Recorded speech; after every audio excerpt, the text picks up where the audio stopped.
You're listening to the NASM-CPT Podcast with Richey, winner of the Share Care Emmy Award for Social Storytelling and the official podcast of the National Academy of Sports Medicine. Hey, y'all, and welcome to the NASM-CPT Podcast. My name is Richey, and today we've got a big episode. I mean, I'm talking like muscular episode with us today because today I've got somebody joining us. He's been on the podcast before, and he's not been on the podcast enough, in my opinion. And so, because I didn't have him on enough, he rebelled against it and started his own podcast. And so the NASM Podcast Network is now going to have the Physique Podcast hosted by the NASM Master Trainer and IFBB Olympian Physique Athlete. Welcome my guest today, Andre Adams. What's up, Andre? Hey, what's going on, Rick? Good to see you, my friend. It's been a while. Like you said, it's been too long. We've got so many things to talk about that we had to break it out. So we've got an entirely new podcast series coming out, and stay tuned because Rick will definitely be a guest on mine multiple times. There's so many things I want to pick your brain about as we break down some of that, pseudoscience that's in the industry and, get back to the evidence-based science specific to bodybuilding. Perfect. I love that. And certainly there's a lot of bodybuilders out there, whether they're professional, recreational bodybuilding, still very, very big. And I think probably even growing. It's an amazing sport to be a part of. And it certainly gives people something to shoot for, which I want to talk to you about that. But so to be able to have a voice in the industry like yours, like you're an NASM Master Trainer, you're an IFBB Pro, you're an Olympian. That's it. That for me, that's very exciting. That's the top of the heap. And so, but even at the top, there's a lot of misinformation. There's a lot of, I tell people all the time, if you're consistent and you don't get hurt, you just keep doing it, you're probably going to grow. But Are there better ways to do things? And I think that's one of the things that you are going to bring to the people that listen to your voice and the people who want to be part of this bodybuilding figure fitness competition community so that they can be a part of it. And also you were a big part of the physique and bodybuilding course that NASM now has, correct? Yeah, absolutely. And that got me so excited when I first found out we were doing that course, because just as you alluded to, that's really what drew me into NASM, a decade ago. I wanted to initially, it was more for self-enlightenment. I wanted to enhance my own knowledge on anatomy, on the physique, how our muscles work. How can I get more out of my training as an elite athlete at the time? As that evolved, and as I continued to develop in my career and start coaching other athletes, we now own a gym and a supplement store. Then it became more about how can I help more people? So how can I better round off my skill set with actual science? Maybe what worked for me 15 years ago doesn't work for, a women's wellness athlete. So it was really just getting a better understanding of that. And when we decided to launch the PBC course, Physique and Bodybuilding Coach, we brought together so many brilliant minds in the industry. It was fascinating. I wanted to be the first one to take the course, right? I mean, you got PhDs and MDs with very specialized skill sets. And then, just rounding off that triage of the 3 pillars for evidence-based science, right? You've also got coaches experience and you've got client outcomes in there. You've got that iterative process with the latest research. And that's, it's never ending, right? What we know today, 10 years from now is going to be maybe irrelevant, right? But that's what I love. We're going to be able to share some of those experiences with our followers and hopefully shorten their learning curve too, right? Maybe what took me a lifetime to learn, we can share with someone through, the first 20 to 30 episodes of the Peak Physique podcast. Yeah, that's pretty amazing. I think something else interesting, and you'll probably have something to say with this too, because it's not a field of study of mine, but I don't think that there was a lot of research really that went into bodybuilding, maybe into, the mechanisms behind hypertrophy. But when we talk about mechanisms behind hypertrophy versus preparation for a competition, Right. That's not the same thing. Like, people can hypertrophy and you ain't ready for a competition, right? Exactly. So there's a lot more that goes into it, and we're starting to see a few researchers now, and I still don't think there are a lot, but again, it's not my Yep. field of study, that are actually researching and studying what this looks like, and then hopefully that means that we'll have some more people doing that in the future, so we have a lot of real peer-reviewed data Yeah. that, and not just a boatload of anecdotal content. Exactly. And I love that you touch on that because it really started as tribal knowledge that was handed down through the generations from coach to athlete. And then, it was really heavy on the trial and error, the experiential outcomes that maybe worked for this one person, but really how healthy was that? Is it sustainable? Is it repeatable? Right? There's a lot of variables that were unknown. And I think something like a PBC course now opens the discussion for continued research and education around it. PBC is it's a stepping stone, right? It's the first, I would say, legit course that I think lays the foundation for more questions to be asked, right? What else can we learn about the long-term effects of training in hypertrophy for 20 years, or using different supplementation, or the pink elephant in the room, right? PEDs, right? What's the long-term effects of these things? And I love that even some of our own NASM family, like Dr. G, he's done some amazing work, studying things like the heart and hypertrophy, right, with the cardiovascular system. I think that there's a lot of people out there doing some really cool work on the muscle side too. I know, Brett Contreras is out there, a good buddy of mine, Jeff Casebolt, with the gluteator through Dynavec. They've been doing different studies on glute activation. So if you're a fan of knowledge and you're a fan of bodybuilding, you're in the right place. We're going to keep bringing that knowledge here into one common platform with NASM. Nice. Question about the podcast. Do you, is this a lot of you being on the podcast? Because I kind of do it the same way too. Like, definitely more than half of my podcast, and it kind of goes in waves, but it's mostly me just yapping. So they're probably super excited to hear your voice on the show. But are you going to have guests on the show, or is it going to be mostly you? What's your platform as the kind of the format as far as you know right now? Yeah, and that's an excellent question, Rick. For me, there's some things that I actually admire that you do excellent, which is the storytelling. And I think sometimes I get so excited to share the science behind it. Sometimes you forget to tell your own experiences and stories as they relate to that topic. So you'll get some monologue style where I might be doing a very deep dive into a very specific bodybuilding or physique topic, a nutrition topic. But definitely, I'd say about 50% of the show, you're going to get some notable figures. I'm not gonna have any spoilers. I might text you later, Rick, but I can tell you that you're going to have some Mr. and Miss Olympia champions. You're going to have some elite prep coaches. You're going to have some IFBB Olympia level judges on the show. Anyone who is a fitness enthusiast, maybe you work with transformers, so people that are trying to improve their body composition, or you are a contest prep coach or a high level athlete. We're going to have elements that walk you through how to go from a novice competitor all the way up through that Olympia level. What does that actually look like? How do you get started? How do you find a coach and the right resources for something like the field of bodybuilding? And that's a big deal, I think, because having a coach is so important, just like having a trainer. But having a coach, not just to prepare your body and your physique for what it is that you're doing, but there's the stage preparation too. And I know that, there's the nutrition, there's what are you consuming? What's what the amount of sodium that's being taken in, there's so many factors, things that, again, I'm not that familiar with, but I'm familiar enough to ask the question, what do you do with this? What do you do? When do you salt? When do you hydrate? Why is everybody that's bodybuilding walking around with a gallon of water, right? Like, there's so many questions that people have that get laid at your feet. And then you have to coach that, right? You are identifying, all right, who is this person? What is their weight? What is their, sex? What are they competing in? Yep.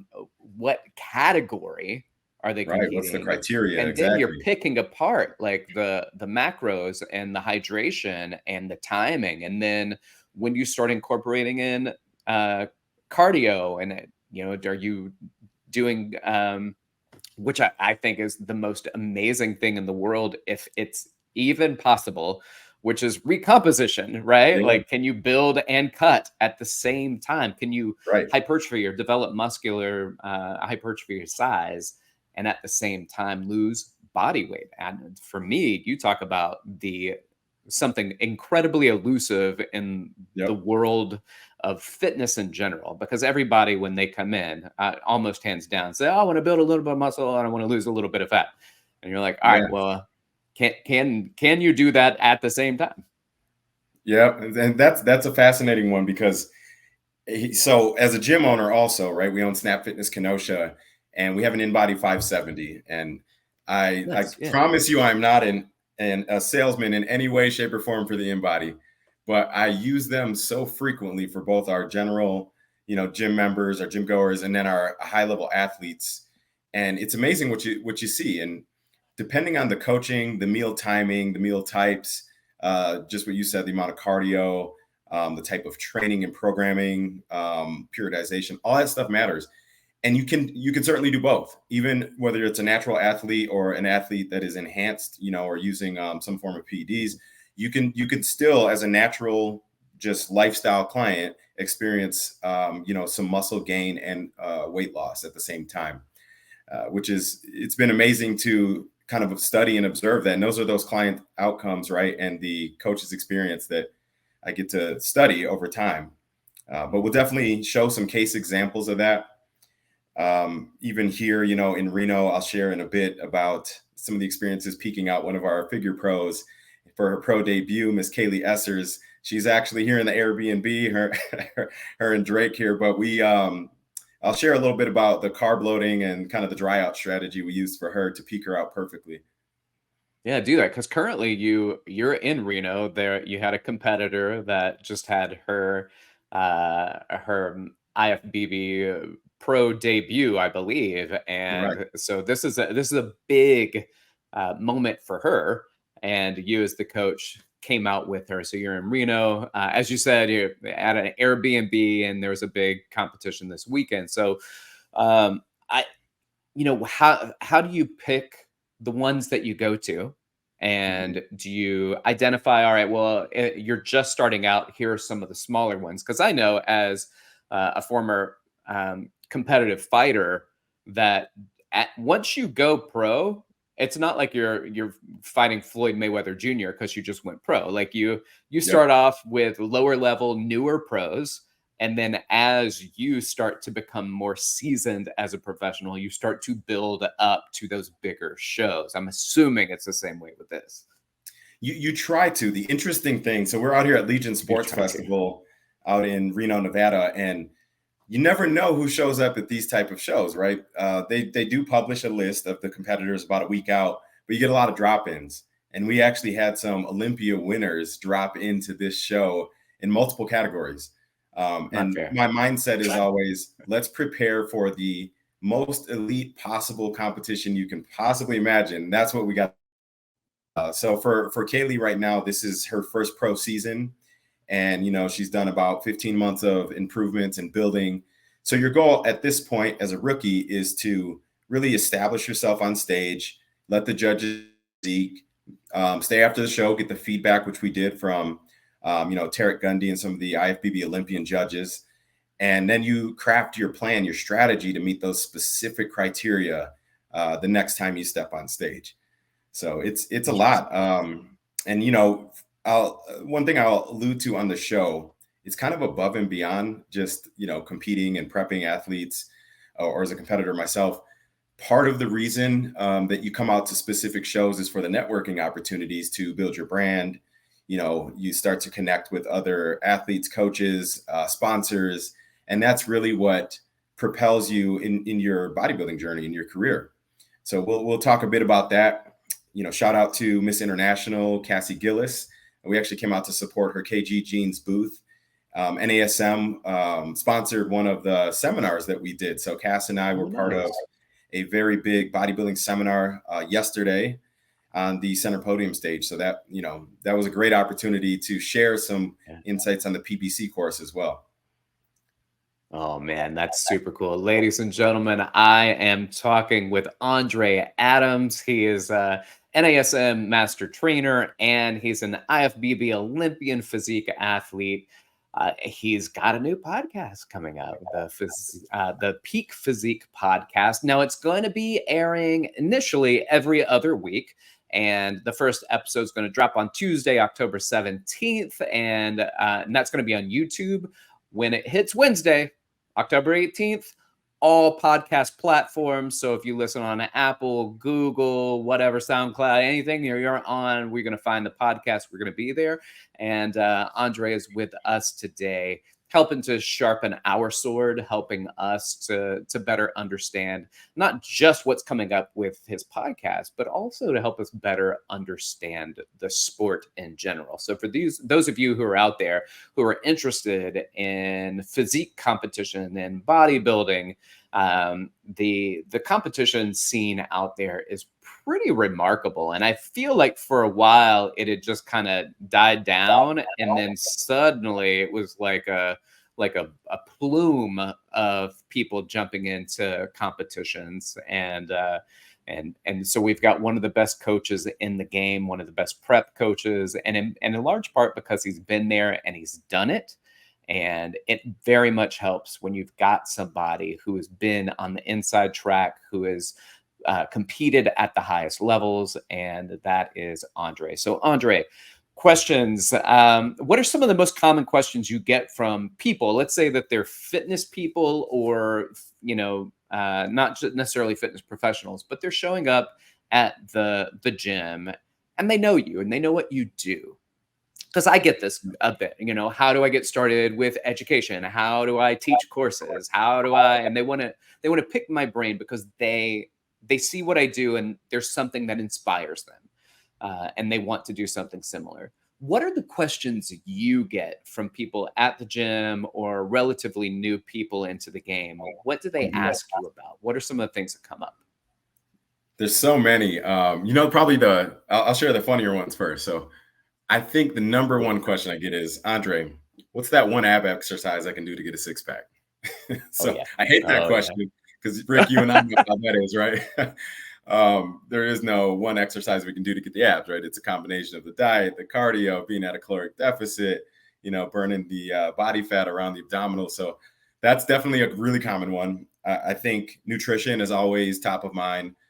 Since we also own a supplement store, we get a blend of questions. Some of them are on the training side or competing side, and others are on supplementation. So we try to do some nutrition consults there. I would say what I consider the golden question is, what should I be doing pre and post workout? And I discover, and this applies to not just physique athletes, but anyone who's trying to improve their body composition. Pretty much everyone on this planet can stand to build a little muscle. Nobody wants to burn or muscle waste. And then we want to maintain a healthy, reasonable body fat percentage. So the golden question usually is, what should I be doing post-workout? And obviously, coming in with a fast digesting protein, like a whey isolate. And, I like to actually pair that with a fast digesting carb post-workout. So one of the only times a day you actually want to spike your glucose and insulin, which wakes up the muscle receptors and shuttles those amino acids into the muscle so that you can, begin the recovery and muscle growth process faster. So that would probably be number one on the nutrition side. And then do you suggest a particular ratio? I'm sorry to jump in, but do you suggest a particular ratio? We do. So we've got, and it, I hate the answer. It varies, but it does vary by the individual, of course. But if you just want it like a good, kind of rule of thumb, pre-workout, our body runs on carbohydrates. So I think a lot of people, whether they're competitors or just general lifestyle clients, are afraid of carbs. And, coming into a workout, especially let's say it's a heavy leg day, I actually like to do a pretty high carb load. So I'll go, as high as 3-to-1 with my carbs to proteins, keeping the fats pretty low, 5 grams or so. Intra-workout, definitely loading up on some EAAs, so essential amino acids that mimic the muscle profile, right? That's going to help avoid muscle, being catabolic, where you're breaking down muscle tissue and start that recovery process a bit faster. Hydration is also key during that, right? So pre, intra, and post. And then post-workout, it's usually a ratio, Sometimes I even go 1-to-1, but I like to go 2-to-1 usually for my carbs to proteins. And again, I say it varies because the individual and their specific goals matter. Are they cutting? Are they trying to bulk? Right.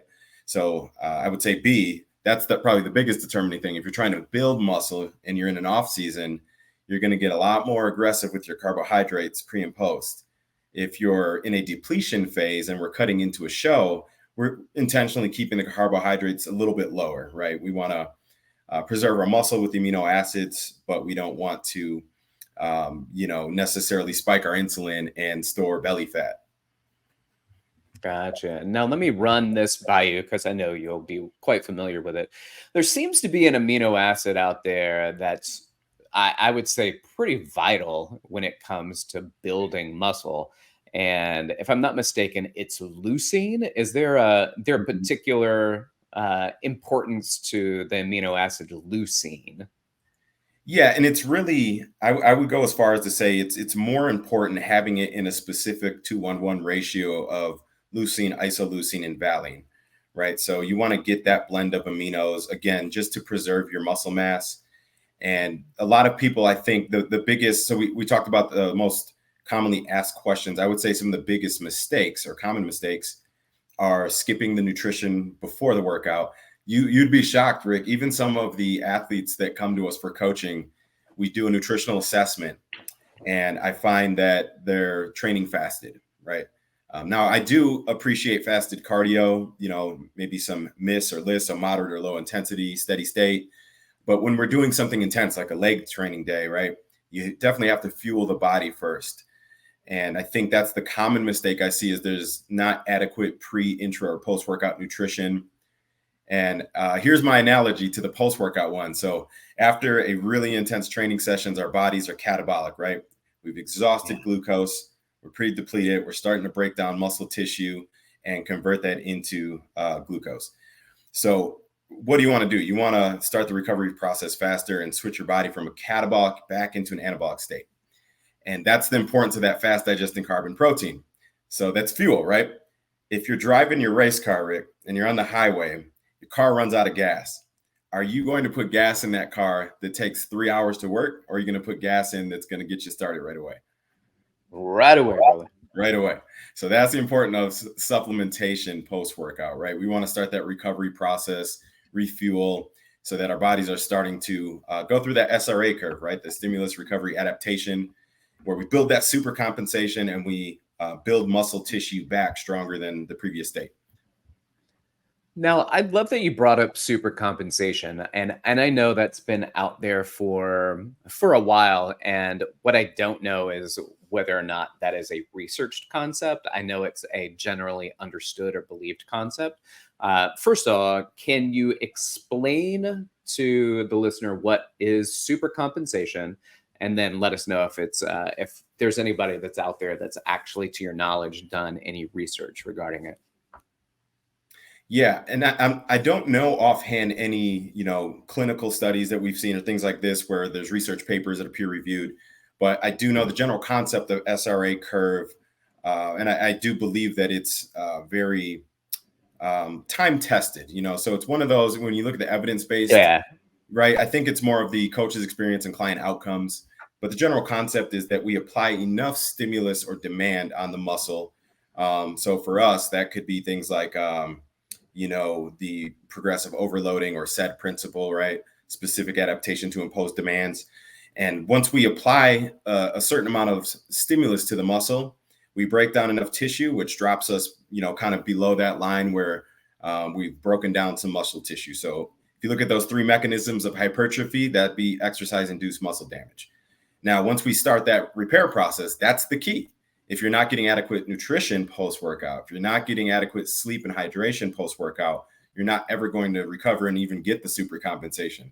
And I have proven this with client outcomes many, many times on the InBody, where we have, let's say, a member that's maybe doing their own nutrition and training, but they're spot checking on the InBody for skeletal muscle and body fat. And I see it all the time. They work really hard for, 3 months. We put them back on the InBody. They're down 10 pounds, but 8 of those 10 pounds were muscle.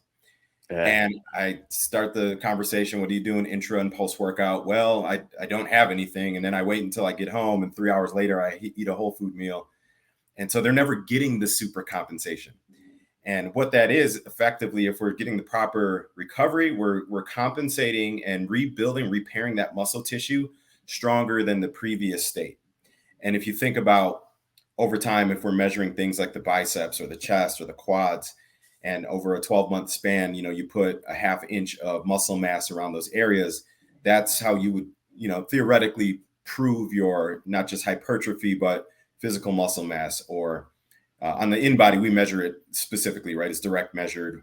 And we can see exactly how many pounds to the decimal point of muscles in each area of the body. So we can, kind of validate the super compensation.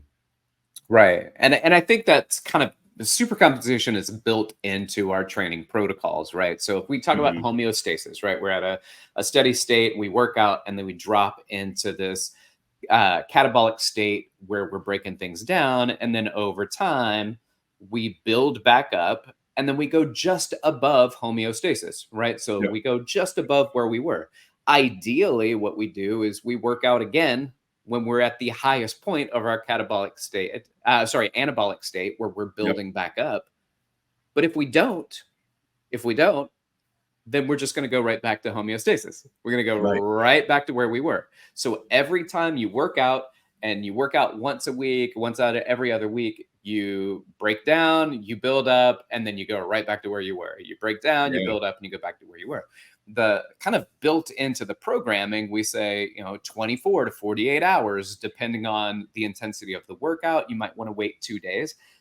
You might need to wait even longer, depending on the intensity of your workout. But it's built in, right? I do a leg day. I take 2-3 days off, and then I hit the legs again. So every time I'm at that peak of my anabolic state, I work out again. And then I hit that peak of anabolic state. And then I can just keep building and building and building over time. And that's the goal. And that damn homeostasis, man, it's going to keep trying. You take a break and you're going to end up right back where you were from the start. So I think what I've always heard in the gym, no matter what, is consistency is king. And you may not be doing the absolute most ideal program, but if you're consistent, you're going to get more out of it than doing the best program inconsistently. 100%. And I love that you touched on that, because it's really that volume, frequency, and recovery. And you might be training super hard all the time, and you could effectively be training too close together, right? So to your example with the legs, if let's say you're not at least 90% recovered and you decide to hit those legs again 24 hours later, well, you haven't even achieved the super compensation, and it's actually counterproductive, right? So you could be burning more tissue, or just really delaying your goals. And I see that a lot too, where it's usually the younger guys, I think, and sometimes girls with the glutes, right? Because it's trending, and they don't maybe know what else to train. So they frequently train the same muscle group too much, instead of giving themselves that extra day or two of rest. And I'm sad, Rick. I've actually got, I normally have my Garmin on. I've got the, that Sapphire watch with the GPS and everything. And I love it. We've been doing some studies with it. And one thing I always struggled with, because I'm so busy, not just as an athlete and a coach, but just entrepreneur, I struggle with sleep, right? And it's mostly getting enough hours of deep, restful sleep by the time you're done winding down for the evening. And the Garmin actually tracks your recovery score based on your levels of REM sleep in those stages. And then sometimes it's almost too honest, right? So if you're sleeping very poor, interrupted, I wake up in the morning and it says, Andre, you're going to have, basically it's telling me I'm going to have a terrible day. You're going to struggle with cognitive function. You're going to struggle with, articulate speech, things that who needs articulate speech when you have a podcast, right? So but I do love it, though. I appreciate it, because it makes you pay attention to your recovery. And here's the catch, Rick, is it gives you a recovery score based on all those factors, your resting heart rate, and a few others. And let's say I had that hard leg day on Monday, but my recovery score Wednesday is still only 60%. It's telling me I'm not in an optimal state, maybe, to have that intense workout again. So there's a lot of different technology and wearables and tools that can help you if you're unsure of how to program the frequency and volume of your training. You just made me think of a couple of quotes, because I recently read Unreasonable Hospitality by Will Guidara, and he was the maitre d', I think, at a very high-end 5-star Michelin-rated restaurant, one of the top restaurants in the world. It was rated. And here are two of the quotes that I pulled from that book, and I think you'll appreciate. One, the first one that I have down is, "There's no better way to show someone you care than by being willing to offer a correction." And I think that's super important, even talking about sleep, nutrition, and how you start to train somebody and develop them for a show. Being willing to offer a correction, I think it's vital. I think sometimes we need to let people work through some stuff on their own. Many times we can overcorrect and not give somebody the chance to actually develop an understanding for self. But the second one is, and we do this a lot of times as fitness professionals too, which is give a lot of praise. Good job, good job, good job, good job. Nice set, well done, good job, best one, last one, best one. And he says, praise is affirmation, but criticism is an investment. So, and where I take that is that praise, sometimes we need affirmations. I need to be built up. Criticism, however, is not to break you down. The investment in criticism is to help develop. And whether that's develop customer service, which is what his book is about, or develop the body, or develop habits, the criticism doesn't mean it's a harsh criticism or a hurtful criticism, but it's not an affirmation that you're doing everything right if you're not doing everything at its peak. That's 100% accurate. I couldn't agree more. And, sometimes we all need to hear that, right? Even me, you think you're doing great. And, Garmin has no issues telling you that you need to step your game up. That's right. Yeah. The devices have no issue.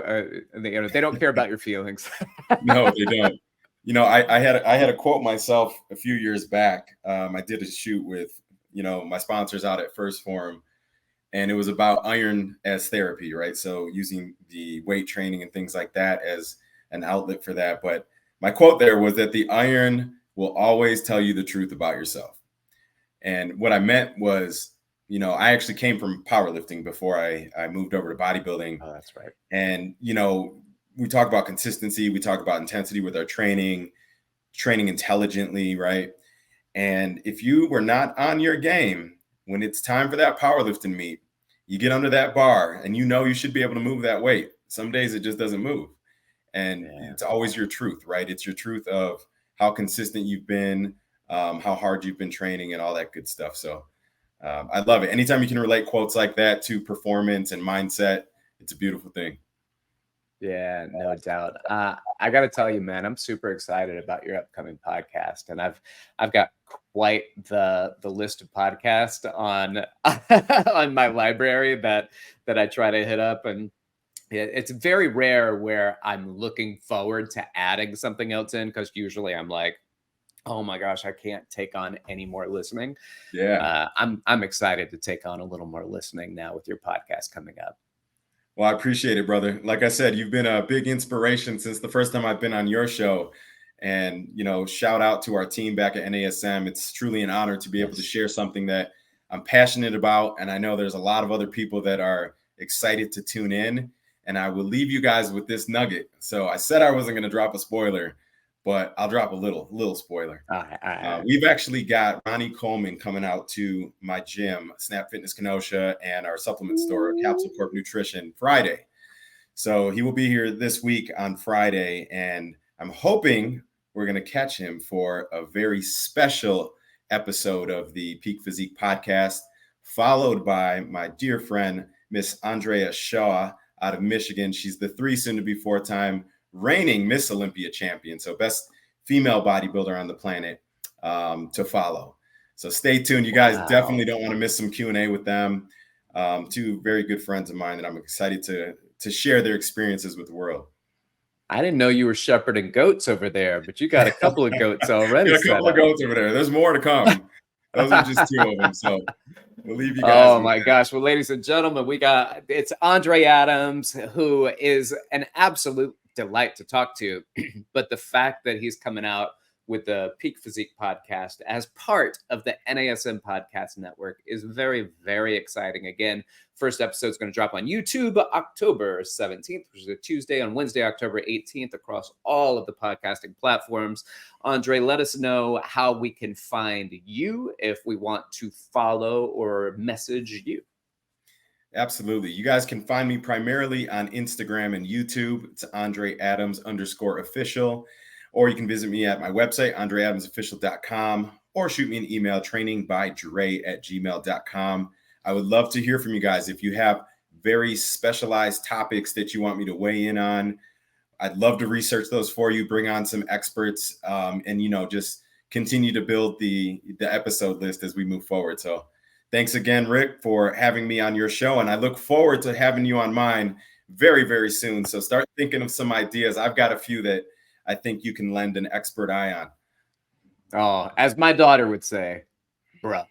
So send me that Calendly invite and we'll get it set up. Ladies and gentlemen, I want to say thank you for taking part of this and listening, and make sure that when that episode drops and the podcast comes out, to save it into your library so you can get that notifications every time it pops up. If you got questions for me, please take the time to reach out to me. Hit me up on Instagram at dr.rickrichy, or email me at rick.richey@nasm.org. Y'all keep inspiring people to fitness. Thank you for listening. This has been the NASM CPT Podcast.